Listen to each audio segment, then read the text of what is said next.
नहीं सत्संग भजन नहीं हरि को, श्रवण न राम कथा अनुरागी। कानों से भगवत चर्चा नहीं सुहाती। बस वो बात बताओ जिससे हमारी कामना की पूर्ति हो जाए। जो कहो हवन कर दे। ये हवन से, ये ताबीज बांधने से, ये घोड़े की नाल की अंगूठी पहनने से ये बुरा लगेगा सबको। कुछ नहीं होता, कुछ नहीं होने वाला। पापाचरण करो, पूरा एक टैंकर तेल चढ़ा दो शनि भगवान में, पर तुम्हारा नाश करेंगे। क्योंकि वो तेल से प्रसन्न नहीं होते, वो हरि के शरणागत से प्रसन्न होते हैं। सब हरि के अनुचर हैं, सब हरि के अनुचर हैं। जानकी नाथ सहाय करे तो कौन बिगाड़ सके नर तेरो। ये शुक्र शनिचर राहु के सब क्षण में वही है तेरे चेरो। जानकी नाथ सहाय करे कौन बिगाड़ सकता। महाप्रभु हरिवंश चंद्र कह रहे, जो पे कृष्ण चरण मन अर्पित तो करी है का नवग्रह रंक। ये बेचारे नवग्रह भिखारी क्या तुम्हारा कर सकते हैं। यदि तुम बादशाह श्री कृष्ण के दास हो तो ये चाहे जिस नक्षत्र में बैठे हो तुम्हारे अनुकूल चलेंगे, तुम्हारे अनुकूल चलेंगे। तेल चढ़ाने की जरूरत नहीं, अपने को चढ़ा दो श्री हरि के चरणों में। और हरि से विमुख हो तो तेल नहीं, तुम चाहे तेल की फैक्ट्री इन्हीं के ऊपर लगा दो। लेकिन ये सेवक हरि के हैं और हरि के तुम विमुख हो तो ये प्रसन्न हो ही नहीं सकते, तुम्हारा पतन ही होगा। पर ये संसार समझता नहीं।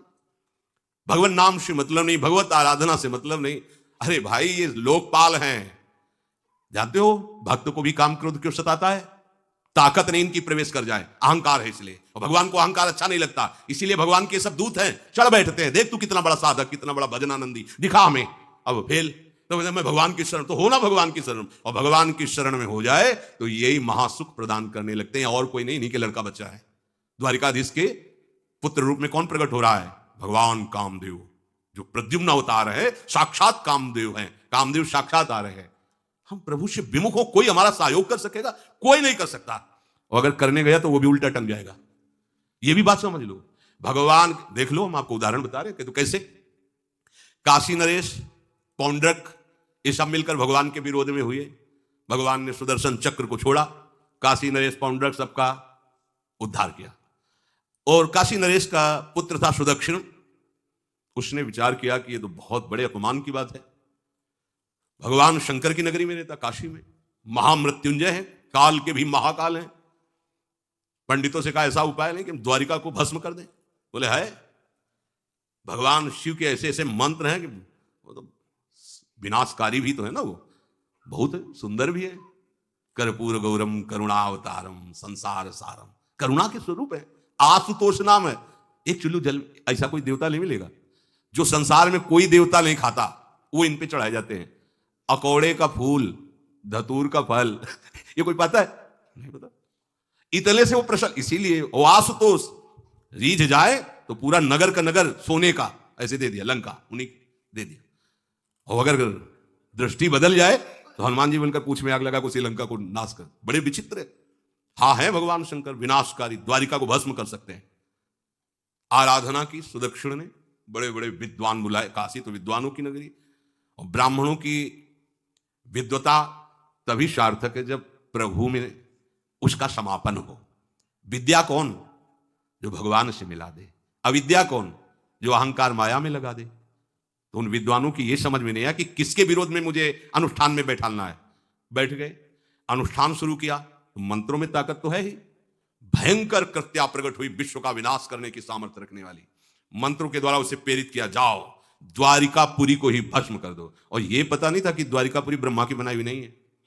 सारी की सारी शक्तियां ब्रह्मा की बनाई हुई चीज पर बिगाड़ सकती हैं, लेकिन चिदानंद धाम में इनका तो प्रवेश नहीं।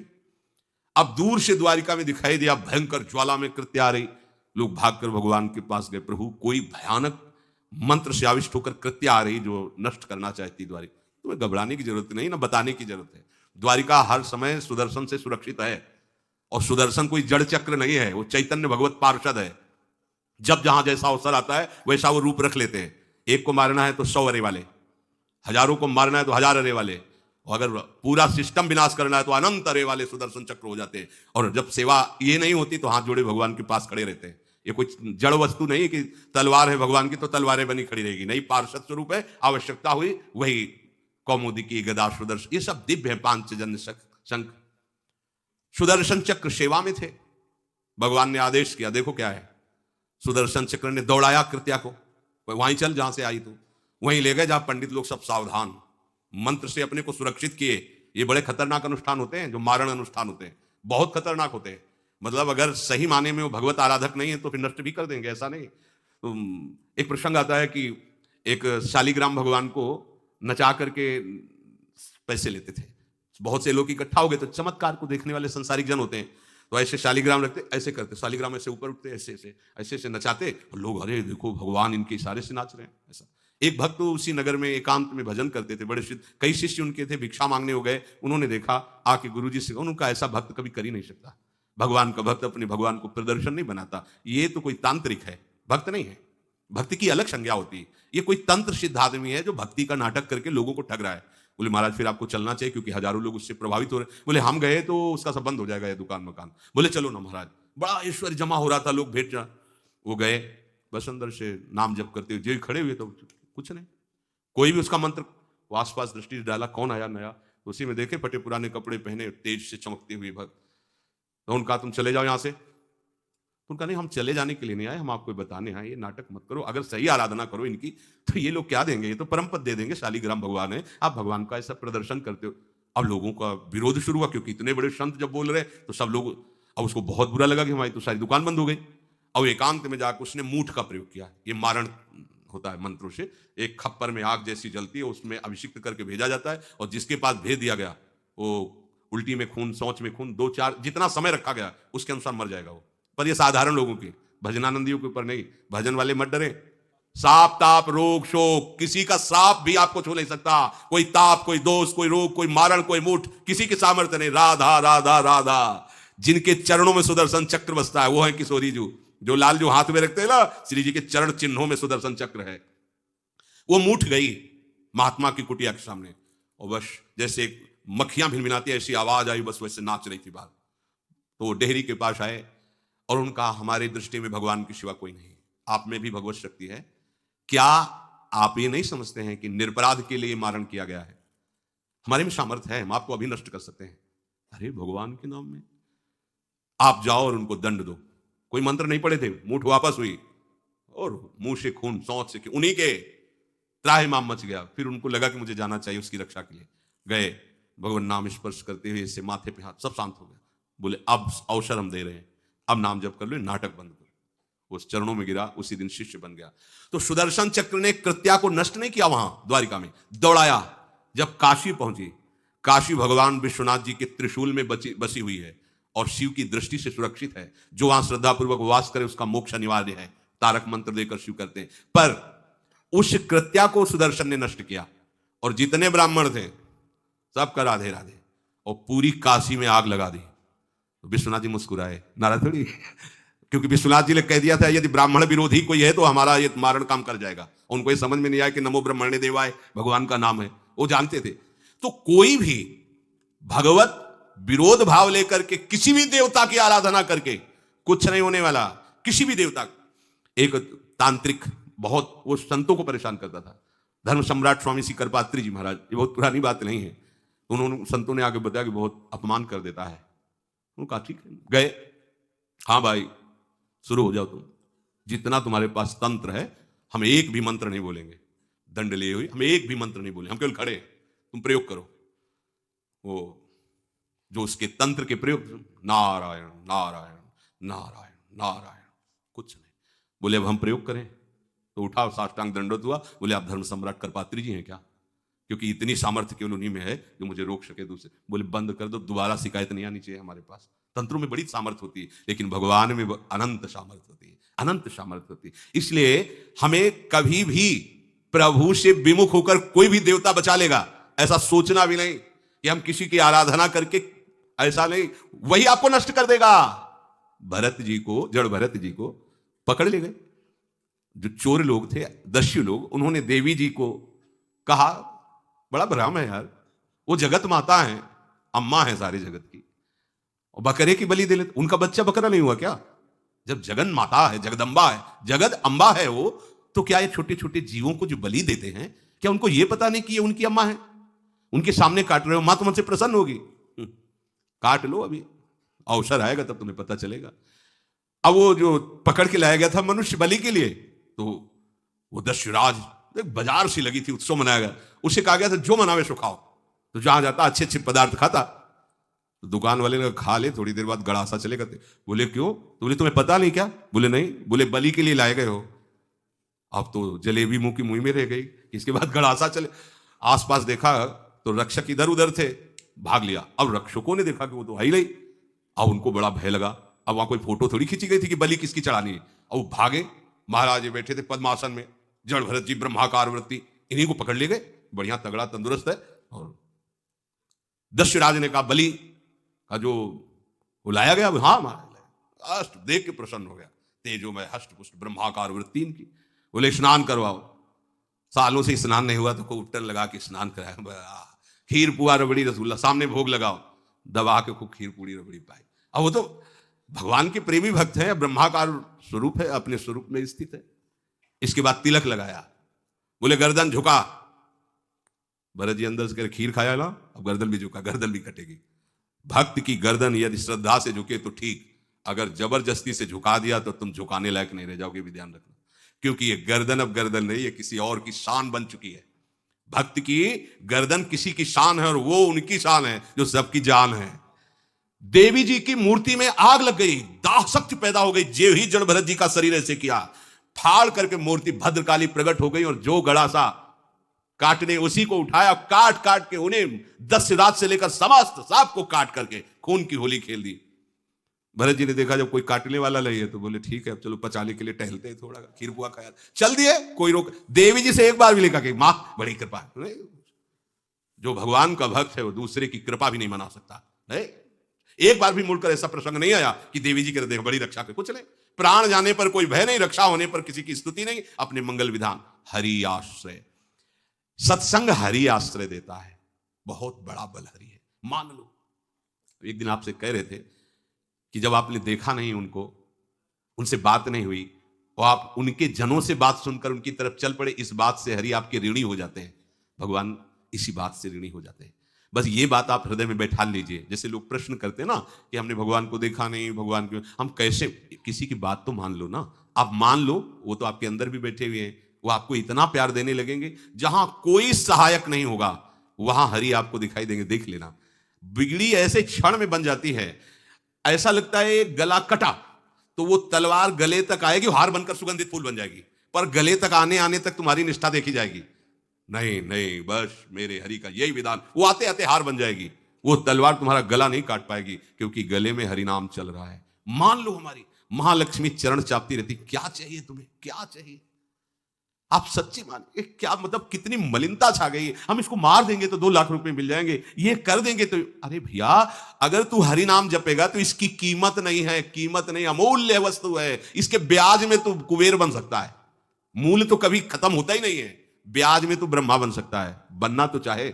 भक्तजन तो कहते हैं नहीं चाहिए मुझे ब्रह्मा का पद, परमेष्ठी पद, नहीं चाहिए सम्राट पद, नहीं चाहिए योग की सिद्धियां, मुझे प्रभु आपकी दास्ता चाहिए। ये बात कितना महासुख होगा उस भक्त को जो इन बातों को कह रहा है, नहीं चाहिए मुझे मोक्ष सुख नहीं चाहिए। वो ऐसे थोड़ी कह रहा है, श्रद्धा से नहीं कह रहा, अनुभूति से कह रहा है, मुझे नहीं चाहिए ये सब। इनमें वो सुख नहीं है जो आपके चरणों के समीप रहने में सुख है। नहीं सत्संग भजन नहीं हरि को, श्रवण न राम कथा अनुरागी, सुत बीतदार भवन ममता निसि सोवत अति न कबहु मति जागी। अरे तेरी बुद्धि सो रही है, जगा दे। पुत्र में, रुपया में, स्त्री में, मकान में, इसमें सबकी ममता होती है, सबकी, जितने सृष्टि में पैदा हुए। केवल सत्संगी की नहीं होती। जो असली सत्संगी है उसकी ममता प्रभु के चरणों में होती है, क्योंकि वो जानता है सब रूपों में प्रभु ही है, ये सब पसारा प्रभु का ही है, इसलिए ममता उसकी प्रभु के चरण। एक अहमता ममता ये जग में है दुख जाई, ये जब श्री जी की ओर लगे तो होत परम। जाग जा, बिना जागे दुख दूर नहीं हो सकता। जैसे स्वप्न में हम देख रहे हैं कि समुद्र में डूब रहे हैं, अब जागृत में आसपास सैकड़ों नाव लगा दे तो बच जाएगा क्या वो? क्योंकि वो तो सो रहा है और वो स्वप्न में देख रहा है। अब हम नाना प्रकार के तैराकों को बाहर तैनात रखें तो उसको कोई सुख मिलेगा क्या? क्योंकि स्वप्न में उसको अगर सुखी करना है तो एक उपाय, जगा दे। जगा दो तो ना समुद्र रह गया ना डूबना रह गया। ऐसे ही संसार में मोह से ऐसे ग्रसित जीव है, भाई इतना ही सुखचार है और उसी स्वप्न में वो दुख से निवृत्त होना चाहते हैं। अब हम बाहर से उनकी कामनाओं की पूर्ति करने वाली बात करें तो क्या वो सुखी हो जाएंगे क्या? इसीलिए कोई साधु जो भगवत मार्ग का पथिक है वो कभी सपोर्ट नहीं करेगा जाओ ऐसा, वो जाओ ऐसा ही है जैसे उस स्वप्न में समुद्र में डूब रहा है, बाहर से हम जल जहाज नाव तैराक सब लगा रहे हैं, लेकिन वो नहीं सुखी होगा, क्योंकि उसके सुख का कारण तब बनेगा जब स्वप्न हटे। स्वप्न तब हटेगा जब वो जागे। जो सपने सिर काटे कोई, बिन जागे दुख दूर न होई, तो उसको जगा दो। साधुजन क्या करते हैं? जगा देते हैं उसको।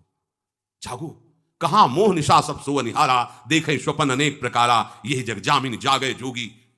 योग भगवान से जो तुमने वियोग कर रखा है, तुम जगो। जे ही जगोगे तो जे ही जाने जग जाए हेराई, जागे जथा स्वपन भ्रम जाई। कोई नहीं यहां। एक कल श्लोक, मत्ता परतरम नान्यत किंचित अस्ति धनंजय, मेरे सिवा कोई नहीं। ये कब पता चलेगा? जागने पर। तो हमें ये बहुत कुछ दिखाई दे रहा है, स्वप्न है। उमा कहूं मैं अनुभव अपना, सत हरि भजन जगत सब सपना। तो बोले तुलसीदास हरि नाम सुधा तजी, सठ हठ पियत विषय विश्व मांगी। अगर कहीं संतों के पास भी गए तो क्या मांग रहे हैं? हठ करके विषय विष मांग रहे हैं। वो आत्मदेव नाम के एक ब्राह्मण थे, सब कुछ समृद्धि थी, संतान थी नहीं, बड़े दुखी गृहस्थी में। हमारा कुल चलाने वाला होना चाहिए, बड़ा भ्रम बैठा हुआ है। हमारा कुल चलाने वाला नहीं, सब बेकार, जीवन ही बेकार हो गया। बिना गुरु के यदि शास्त्र पढ़ोगे ना तो भ्रमित हो जाओगे। स्पष्ट लिखा, पुत नाम के नरक की उसको प्राप्ति होती जिसके संतान नहीं होती। अब तो गृहस्थ में बेचारा पड़े परेशान। उन्होंने सोचा इससे अच्छा है आत्महत्या कर लें। बहुत संतों के पास जाकर के यज्ञ करके सब अपनी कामनाओं की पूर्ति चाहते, दान पुण्य दे करके। उसने भी जितना उपाय हुआ किया, नहीं हुई संतान। मरने के लिए वो जंगल में, उधर से एक सन्यासी जी आ रहे थे, देखा साधु तो ब्राह्मण तो थे, उठे प्रणाम किया, देखा उनको उदास क्यों हो? उनका महाराज उदास ही नहीं, मैं तो आत्महत्या करने आया हूं यहाँ जंगल में। अरे ये तो महापाप है, आत्महत्या तो बड़ी दुर्गति का कारण है। बोले महाराज अगर आप बचाना चाहते हो तो आप कृपा करो। क्या क्या चाहते हो? बोले हमारे पास सब कुछ है, बेटा नहीं, बेटा नहीं दोगे तो हमारा जीवन बेकार।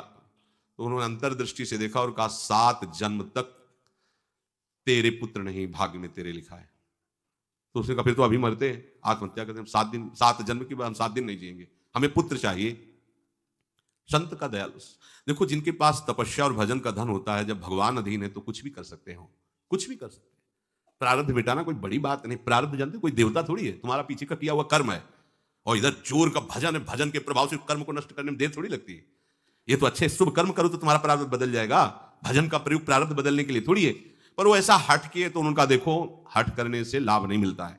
उनका हमें उपदेश नहीं, हमें पुत्र चाहिए। अगर आप भगवत प्रेरित होकर यहां आए हो तो आप हमें। तो उन्होंने तपस्या के बल से फल की रचना की और कहा जाओ अपनी पत्नी को ये फल पवा दो और इससे निश्चित पुत्र होगा। बहुत प्रसन्न, अब कामना पूर्ण थी तो देख लो, प्रभाव देखो कामना का। प्रसन्न हुए आए, धुंधुली नाम था उनकी पत्नी, नाम भी बहुत बढ़िया था, धुंधुली। वो कहा कि देखो ये फल खा लो, तुम्हारी संतान हो जाएगी। बहुत मीठी बात बोलती थी, मृदुभाषी, कपट हृदय, अलग अलग क्षेत्र होता है, हृदय कपट और मुख में मीठी बात। बहुत संभल के व्यवहार करना चाहिए ऐसे लोगों से। मधुरिया बानी, मीठी, क्या मृदु भाषा। नहीं प्रीतम, आप चिंता मत करो, फल ऐसे थोड़ी खाया जाता है, नहा धो के पवित्र होके फिर। हाँ उनका ये बात, तो आप अपने काम में लगो, हम पा लेंगे ऐसा। अब आपको विश्वास है? बोले विश्वास तो है, इसमें क्या विश्वास, आप भी तो चाहती ना पुत्र हो। बोले हाँ। वो जो ही गए सो अपनी बहन को बुलाया और कहा सुनो, अभी तो हम 4-5 रोटी कढ़ी चावल सब पा लेते हैं, पूड़ी खीर पुआ। जब गर्भ रहेगा तो पेट तो उसी से भरा रहेगा, तो हमारा भोजन रुक जाएगा। हाँ ये तो बात है। जब पेट बढ़ेगा, अगर घर में आग लग गई तो फिर भाग नहीं पाएंगे, तो हम जल जाएंगे। ये निगेटिव सोच वाले लेते। और पंडित जी तो इसी बात में लगे कि गर्भ रह जाए तो क्या करें, तुम्हारा हम खाएंगे तो है नहीं, पक्की बात, पर करें तो क्या करें। पंडित जी को कैसे समझ? उनका देखो एक बात है, हमारे गर्भ है, हमारे कई लड़के हो चुके हो, गरीबी है ही है हमारे यहाँ, तुम कुछ पैसा दे देना और ये नाटक करना कि मैं गर्भवती हूं, बच्चा समय होने पर हम पहुंचा देंगे, हम घोषित कर देंगे हमारा बच्चा मर गया। तो पंडित जी को तुम नाटक में बताते रहना कि गर्भ है, बच्चा हो जाए। पंडित जी कह देना बच्चा हो गया है, तो बोले दूध पिलाने की समस्या आएगी। तो बोले ये तुम कह देना कि पहला बच्चा है, हमारे वक्षा स्थल में दूध नहीं, हमारी बहन का था तो मर गया बच्चा, तो उनको बुला लेती तो बात बन जाएगी, बढ़िया बात हो गई। परीक्षा के लिए फल गाय को खवा दो, गाय को खवाया, ठीक समय पर गोकर्ण जी प्रकट हुए, दिव्य तेजोमय बालक, कान केवल वो गाय के, बड़े ही विद्वान और भगवत भक्त संत के द्वारा। कहा था 7 जन्म तुम्हारे भाग्य में, बच्चा नहीं तो नहीं है, देखा गाय के हो गोकर्ण जी प्रकट हुए। उधर उनके जो बच्चा पैदा हुआ उसे ही नाटक के द्वारा पहुंचा दिया गया, वैसे ही पूरा जैसा पहले पक्का हुआ। अब उसने कहा कि हमारे तो स्तनों में दूध नहीं, हम अपनी बहन को बुला लें, उनका बच्चा मर गया। हाँ हाँ, हमारा बच्चा स्वस्थ होना, आप बुला लो, उसको हम धन भी देंगे, वो हमारे बच्चे की सेवा कर। अपने नाम से जोड़ करके उसका नाम रखा धुंधकारी, धुंधुली और धुंधकारी, अज्ञान का साक्षात स्वरूप। अब जैसे ही वो अवस्था बढ़ती गई तो उसके पापाचरण बढ़ना शुरू किए। बच्चों के साथ खेलता, खेलते हुए बच्चों को उठा लेता और कुएं में डाल देता, मतलब घोर अत्याचार। गोकर्ण जी हर समय भजन साधन शास्त्र स्वाध्याय। जब और बड़ा हुआ तो माता जी को अपने डंडों से रोज पूजन करता और पिताजी को गाली लात थप्पड़। पिताजी तो रो पड़े, गोकर्ण जी से कहा कि बेटा हमारी गाय से प्रकट हुए पर भरोसा आप ही का है, बचा सकते हो। तो बोले पिताजी जाओ यहां से, भाग जाओ यहां से, एकांत जंगल में जाकर भगवान श्री हरि का भजन करो। उन्होंने 2 श्लोकों में उपदेश किया। दूसरा श्लोक ये, धर्मम भजस्व सततम त्यज लोक धर्मान सेवन सदा साधु पुरुषं जहि काम तृष्णाम अन्यस्य गुण दोष चिंतन मास मुक्त्वा सेवा कथा रसम हो नितराम पिबत्वम। हे पिताजी, अब तुम लोक धर्म का त्याग करके भागवत धर्म को स्वीकार करो, एकांत में जाकर साधु महापुरुषों के संग से उनके उपदिष्ट उपदेश के अनुसार आचरण करो, प्रभु की लीला कथा सुनो, ना कोई कामना ना कोई तृष्णा, किसी के गुण दोष का वर्णन मत करना और सदैव भगवत सेवा भावना में रहना, इसी जन्म में तुम्हें भगवत प्राप्त। वो तो उधर गए, इतनी पिटाई की उसने मां की कि मां कुएं में गिरकर आत्महत्या कर ली। फिर तो मनमानी आचरण, कुछ वैश्याओं को रखा और चोरी करके लाया। वैश्याओं ने सोचा किसी दिन पकड़ा जाएगा ये और हम, तो उसके हाथ पैर बांध दिए, चारपाई में ला के मुख में अंगार डाल, वो मरा भयानक प्रेत। कामना ने क्या किया, सर्वनाश। किसी को हरि विमुख होकर कभी सुख मिल सकता है? आप संतों के पास जाइए, अपनी कामना रखिए। हम ये नहीं कहते कि कामना तुम त्याग पाओगे, कामना रखिए, भगवान के पास जाइए, अपनी कामना रखिए, क्योंकि आप कामना से युक्त हैं। पर छूट इतनी दे दीजिए कि जिसमें हमारा मंगल हो वो करना। जैसे नारद जी भगवान से अपनी कामना रखते हैं कि हमारा ब्याह करवा दीजिए, और बाद में एक छूट दे देते हैं कि जेहि विधि होए नाथ हित मोरा। तो हरि को अच्छा लगेगा, गुरुजनों को अच्छा लगेगा कि इस कामना से इसका कोई जीवन बाधित नहीं होगा, वो पूर्ण भी कर देंगे। और अगर लगा कि इसका पतन हो जाएगा तो आप रोते रोते भी कामना की पूर्ति नहीं करेंगे। उत्तम बात तो यह है कि कामना हरि की प्राप्ति की करो, वो सर्व सुख स्वरूप है। किसी का अन्य आश्रय अन्य बल ना लेते हुए अपने श्यामा श्याम के चरणों का आश्रय लेकर निरंतर भजन करो तो ये अनुभव हो जाएगा कि सुख किसे कहते हैं। अभी तुम्हें परिचय नहीं मिला, सुख किसे कहते हैं। सुख सच्चिदानंद है, सुख एक रस है, सुख अविनाशी है। वो सुख सदैव बढ़ता रहता है, घटता कभी नहीं। एक रस होते हुए भी प्रतिक्षण वर्धमानम है, कभी कभी अंत नहीं होता इस सुख का। ऐसे अनंत सुख के लिए हमें मनुष्य जन्म मिला है। प्यारे, इसे मत खोइए, हर समय राधा राधा राधा राधा राधा, और किसी को दुख मत दीजिए। कोई गंदा नशा मत कीजिए, कोई गंदे आचरण मत कीजिए, गंदा भोजन मत कीजिए जिससे अन्य जीवों को कष्ट हो। ऐसा कोई भोजन स्वीकार मत करो। इसी जन्म में आप देख लेना, इसी जन्म में आपको वो वस्तु मिल जाएगी, निहाल हो जाओ। हम किसी पक्षपात की बात नहीं करते। अगर इस छाती को बचपन से अभी तक ऐसा, तो हम कह देते कि भाई आगे कुछ भी हो, कोई भी हमारी गलती हो, हम ये मान सकते हैं। पर हमें ये पता चला कि बचपन से आज तक जलता ही रहा, कभी शांति नहीं मिली, भागता ही रहा, पर कभी विश्राम नहीं मिला। पर हम ये आपको कह रहे हैं कि जैसा प्यार प्रभु वैसा अन्यत्र कहीं कभी कहीं नहीं मिला।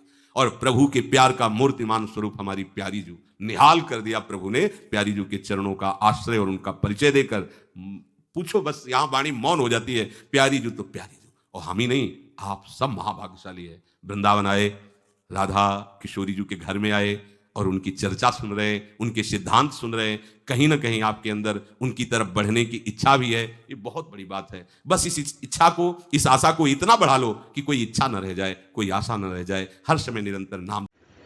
राधे राधे भक्तों, अगर आपको यह जानकारी अच्छी लगी हो तो प्लीज़ वीडियो को लाइक करें, और अगर आप इस तरह की वीडियो जानकारी चाहते हैं तो प्लीज़ हमारे चैनल को सब्सक्राइब कर लीजिए और बेल आइकन दबा दीजिए ताकि हम आप तक जानकारी पहुंचा सकें।